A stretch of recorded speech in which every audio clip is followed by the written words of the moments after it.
Hi guys, I'm Jonas from Survival Resources, and a little while ago here we did a YouTube video on Swiss houses for the homestead, and John made a little miniature model of a fence.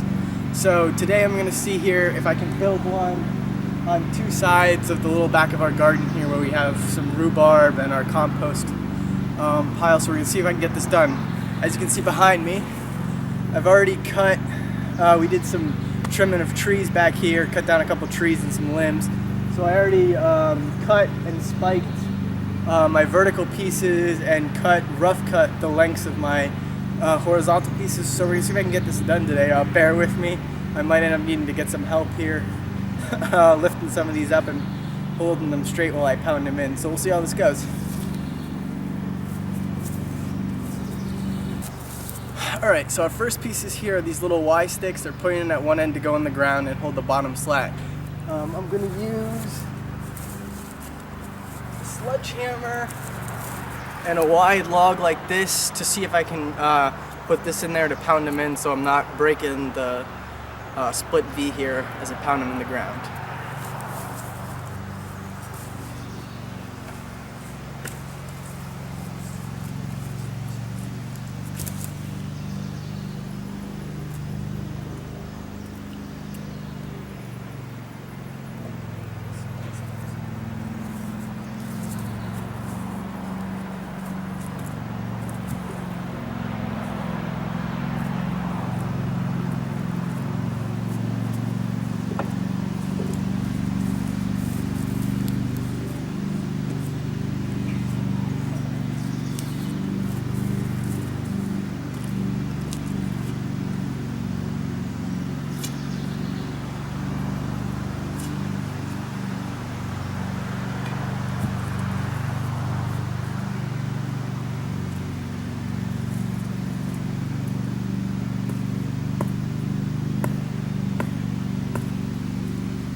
Alright, so I got those in. I put on the lower cross members here. The one in the back there is a little bit more crooked, as you can see right there. And I want it to be hanged down a little low. And that's alright. And I mean, next time we trim a couple branches here and we get a nice good straight one, we can always replace that one or a long enough one, the entire bottom piece there. Because as you saw, it's actually, I did the two sections. We need to have another one that was long enough and straight enough to do that. So now we're going to see if I can pound in the cross pieces, which in theory are going to be used to hold those down at the bottom of the cross, and the top of the cross is then going to hold the middle cross member, or the middle horizontal member. So we'll see how this goes. The ground's actually kind of soft, which makes it nice, it's easy. That also means the top could just kind of scissor out and drop the fence down. So we'll have to see how this goes.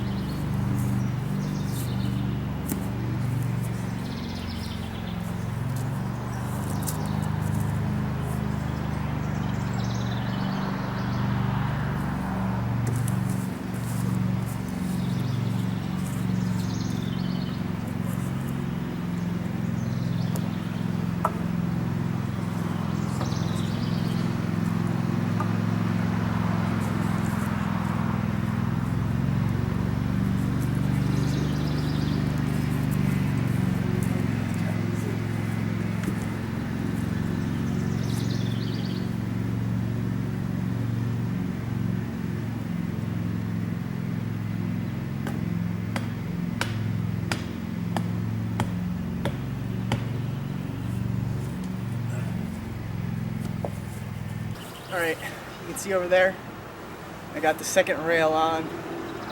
One side's a little bit higher than the other. It's alright, it actually slopes, so the rail's not bad. It's kind of curved, so it dips in the middle.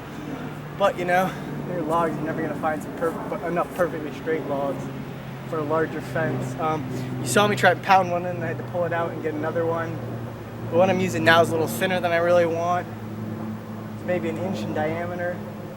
But the other one I had was too crooked, and then you can't pound it in because it's just trying to bend itself up. Alright, so I'm going to get my middle rail. The long section is actually one long one. So I'm going to put a pole a set at either end and then a set in the center, and we'll see if that works.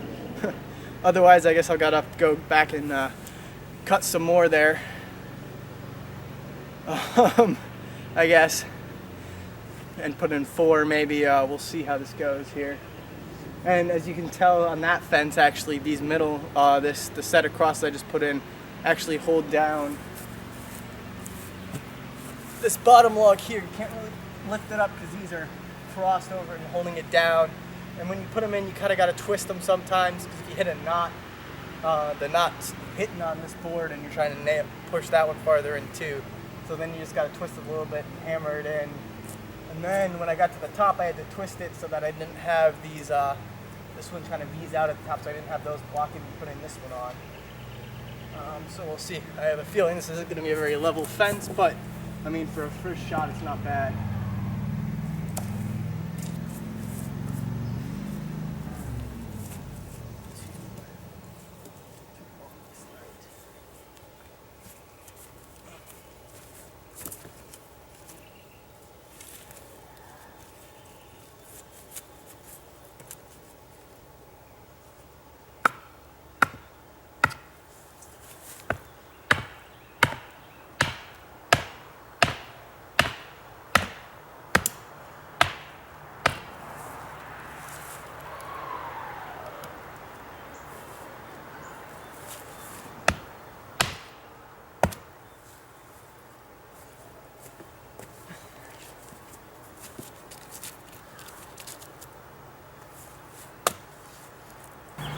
So I got that up there.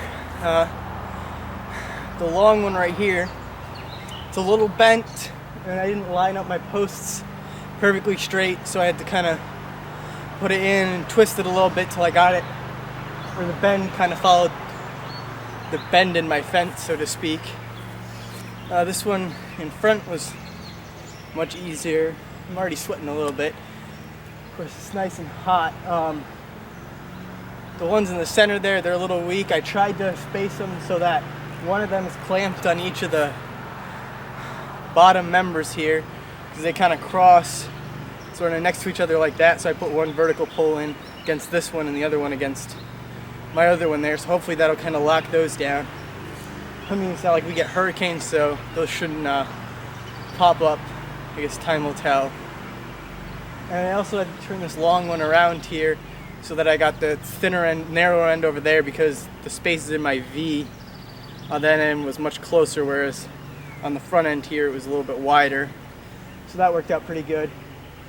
And actually those two on this end here, I got in the farthest, so I guess that way they're a little bit more stable holding up that heavy end. I don't think I'd necessarily want to sit on it. If you sit on one of the ends, it's probably a lot better than if you sit in the middle there. It's a little weak, but I mean, it's not for sitting on or holding back cattle or anything. So I'm gonna try and get the third one in there. We'll see if I got these two down far enough that I can get the third one over the top. Those rails might be a little bit closer, I guess, than the lower ones here. Otherwise I can adjust it.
Well, as you can tell,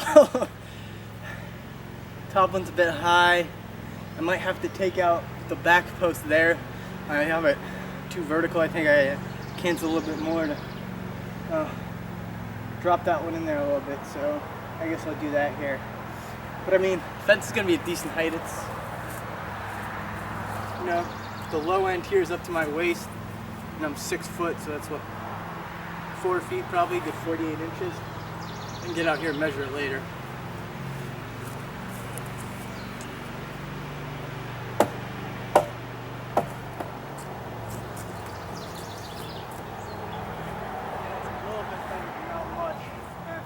Probably leave it for now. It ain't pretty though. That's for sure.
Alright, got all of them together.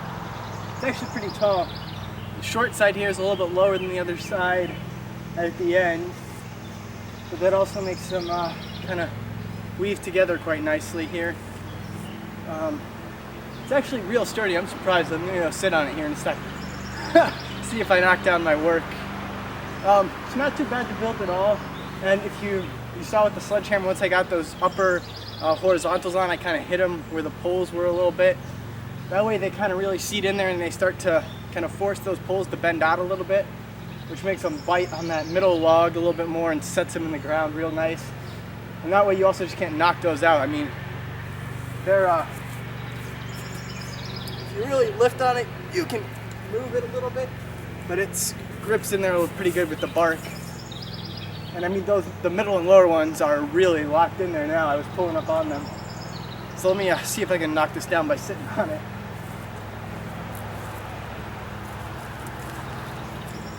Yeah, I mean, it'll support my weight. It doesn't feel bad at all. Yeah. The middle here slides a little bit, but as long as this board doesn't break, it's all right. And when I actually move there, it locks this middle one in better. Forces these guys out so much. The lower one in there a little bit better. They're actually the loosest down here because they're two next to each other, so they kind of got to bite on each other in these two verticals. But all in all, a great fence. I mean, as you can see, this is 4.5 feet tall probably.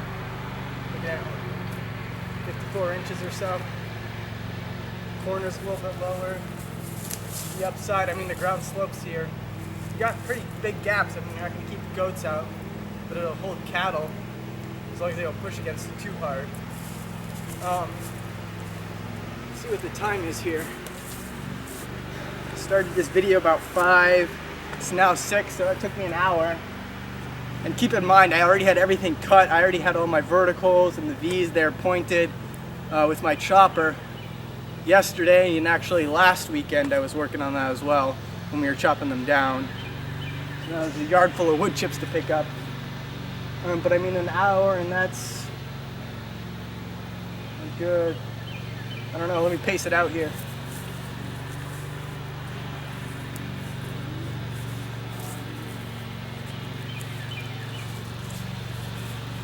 So, it's about 5 feet on the short side, 12 feet on the long side. That's 17 feet of fence in an hour. I mean, it's not fast, that's for sure. And it's not the prettiest, but it does look kind of rustic and cool. I really like it. We'll have to figure out what we're going to do with the other end there. Come up with some gate system or something. Maybe we'll do a video on that if you have any great ideas here. thing to worry about is if you do one of these, the corners are the most difficult part, because now you got the 2 V's in the bottom and 2 lower and then 2 upper for each side of these V's. So you got a total of 10, basically 10 spikes kind of pounding the ground there. So especially on like the inside corner there, you got to make sure you're not hitting 2 of them right above the ground or in the ground when you're pounding them in at an angle like that. Other than that, it's pretty straightforward and easy. Lengthwise, I approximated that was about the height we wanted, and we kind of just looked at it and said, all right, that means that these at a little bit of angle, they got to be this long. And then we made the middle ones a little bit shorter, and the spikes, I mean, they only got to be that long. They're only a couple inches above the ground. So there, you also got to determine how soft your ground is. These probably could have been a little bit longer. I could have made the fence a little lower so I could pound them in more, because the ground up here is real soft, especially because it's been raining the last couple of days here. Alright, so now that I got this done and I sat on it, proved it'll hold my weight. Granted, I did sit on the strongest corner, but I'm pretty sure the other end there will hold it, and that end too. I'm just a little bit worried about it also kind of tilting down the hill, especially in the short side here. I'm going to take the camera off the tripod and walk you around it a little bit. Alright, so here we are. This is the short side, the downhill side against the garden right here. I got 4 posts. You can see the little V all the way down here underneath, and these aren't going anywhere. They're locked in there, and this one's wedged in there pretty good. We got our little compost thing. Terrible to use, by the way. Don't get one. These are, you can see the corner is pretty busy right there. Probably could have done less, I guess, and set maybe this one on that one and vice versa to lock them in that way, but it works. Got to trim these off later here, especially that one. And then coming around, you can see those I kind of lined up so they were pretty straight. And then we got the long side here set in the middle.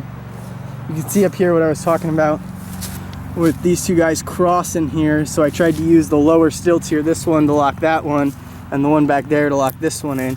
And they're kind of wedged against each other pretty well. Sorry about that plant in your view. They're wedged against each other. I'm pulling up on the black one right now and it's not moving.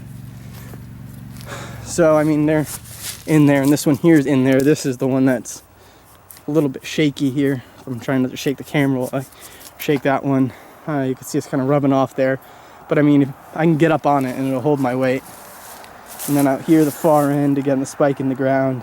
This one's got to get trimmed coming up. These are real strong. How you doing? John McCann from Survival Resources.